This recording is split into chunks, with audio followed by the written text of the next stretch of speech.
Journée nationale d'hommage aux morts pour la France en Indochine. Nous débutons cette cérémonie par un hommage au drapeau, symbole de la nation. La montée des couleurs va être faite par Loris et Paul, deux jeunes sapeurs-pompiers du centre de secours et d'incendie d'Avallon.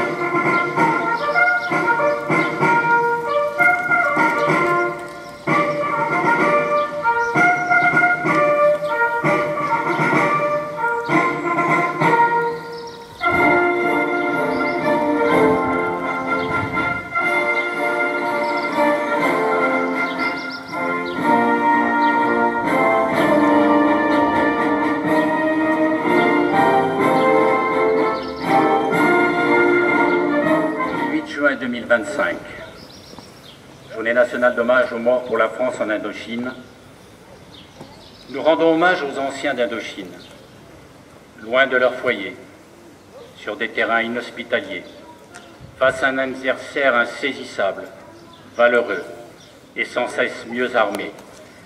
Les combattants du corps expéditionnaire français ont lutté inlassablement, avec un courage et un dévouement qui forcent l'admiration et impose le respect.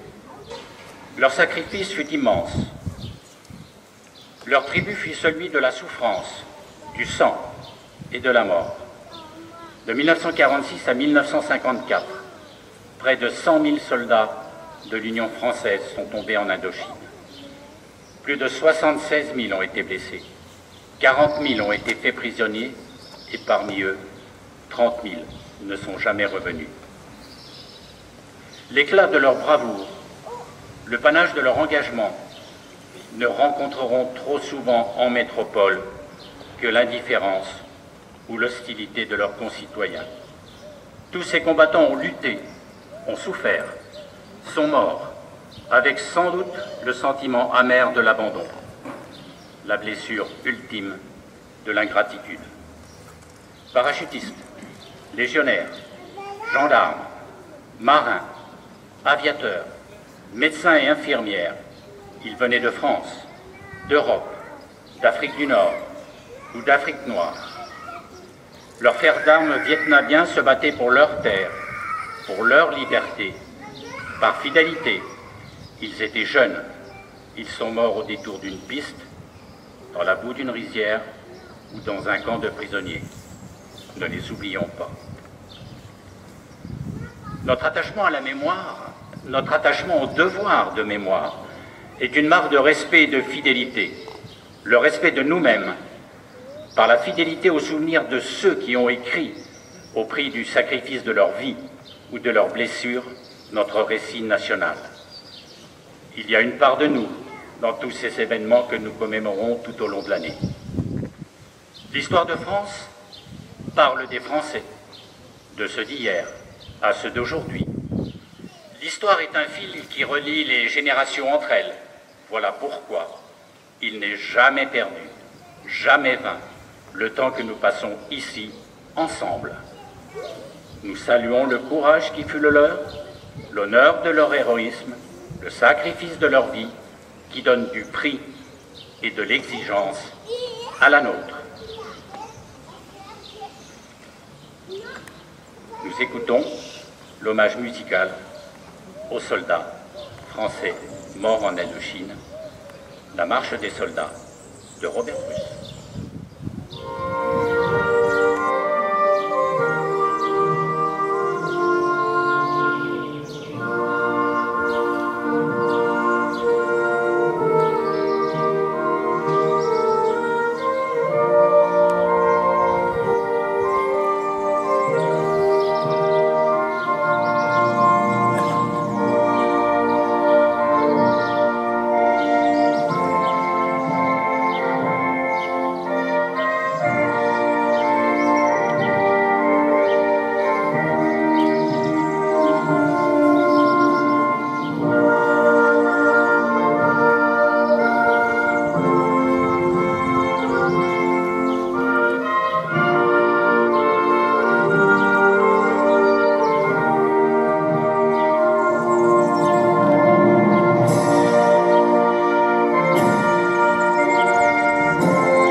reporter de presse américain. Elle date du 1er avril 1946. Elle montre les parachutistes français au tout début de la guerre. Le lieu de parachutage, Dien Bien Phu, qui deviendra tristement célèbre 8 ans après et marquera la fin du conflit. Ce 8 juin, la République rend hommage aux morts pour la France en Indochine.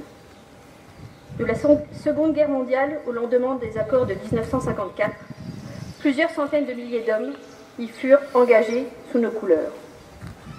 Plus de 47 000 soldats métropolitains, légionnaires, tirailleurs africains, ainsi que 28 000 Vietnamiens, Cambodgiens, Laotiens, combattant au sein du corps expéditionnaire français en Extrême-Orient, vers la mort. Alors que nous parvenons au terme du cycle de commémoration du 80e anniversaire de la Libération, il faut d'abord rappeler la place qui prit l'Indochine, y compris dans ce qui allait devenir les prémices d'un nouveau conflit.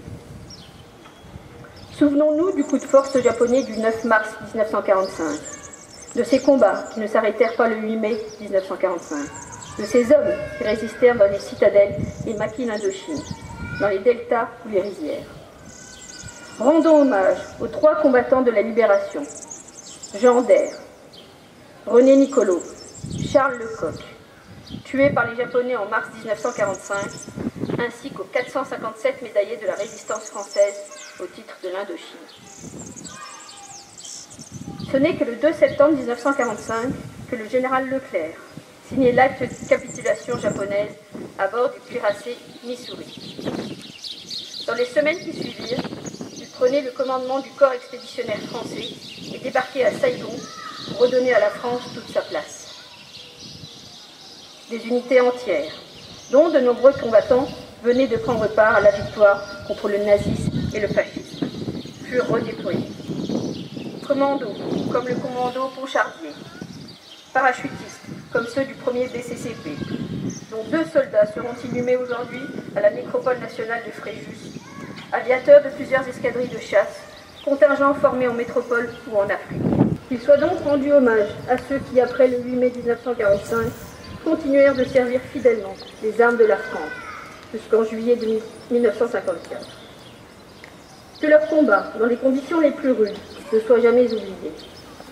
Sur les mers, dans les airs, sur la terre, appuyés par un soutien logistique capital, soldats des 3 armées et supplétifs indochinois affrontèrent un ennemi déterminé, redoutable, dans un environnement éminemment hostile. Nous allons écouter la sonnerie aux morts, puis nous respecterons une minute de silence, et enfin nous entendrons la Marseillaise. Aux morts.